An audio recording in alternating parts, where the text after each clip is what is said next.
35 ans séparent ces deux archives et le contraste est frappant. À gauche, Kaboul en 1961, les femmes ont le visage découvert, elles travaillent et étudient.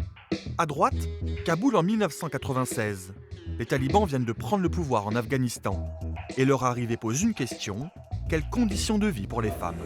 Est-ce que vous vous sentez prisonnière d'un système intégriste? Bien sûr, c'est ce qu'on ressent maintenant, mais on espère que dans le futur, nous, femmes afghanes, retrouverons nos droits. Partout dans le pays, les talibans font appliquer la loi islamique, la charia. Les femmes n'ont droit à rien, ni au travail, ni au voyage ou aux études. Impossible pour elles de quitter seules leur domicile. Elles sont aussi obligées de porter un voile intégral, le tchadri. Vous les étrangers, vous nous accusez d'interdire le travail des femmes.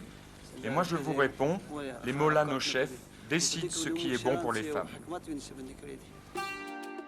Face à l'oppression des talibans, certaines femmes n'en peuvent plus. Elles tentent de résister et risquent leur vie. Zala est l'une d'entre elles. Elle fait partie de Rawa, l'association révolutionnaire des femmes afghanes. Leur mission, organiser des écoles clandestines pour les filles. Sur ces images, les journalistes de l'époque ont flouté leur visage car elles aussi sont menacées. Nous éduquons les femmes en organisant des cours sur leurs droits fondamentaux, les sciences sociales. On essaie de leur inculquer une vraie conscience politique. Décembre 2001, les talibans sont chassés du pouvoir. Mais leur départ ne marque pas pour autant la fin totale des restrictions. Dans certaines régions, leur doctrine est toujours présente. Difficile encore de se découvrir pour certaines femmes, comme ici à Kaboul.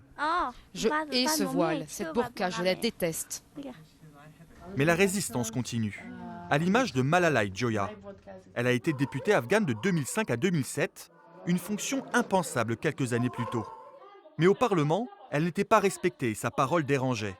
Son micro était régulièrement coupé, des hommes la menaçaient pour la faire taire. Elle a aussi échappé à plusieurs tentatives d'assassinat. En 2010, elle appelait à l'aide. S'il vous plaît, aidez-nous à éduquer les Afghans autant que vous pouvez, car l'éducation est la clé de l'émancipation. Ces femmes qui commettent des attentats suicides, si elles étaient éduquées, jamais elles n'iraient se faire exploser. Elles feraient comme moi, elles résisteraient. 20 ans après leur départ en 2001, les talibans sont revenus au pouvoir. Mais certaines femmes ont décidé de faire face. À Herat, dans l'ouest du pays, mais aussi à Kaboul, la capitale, elles ont manifesté pour défendre leurs droits.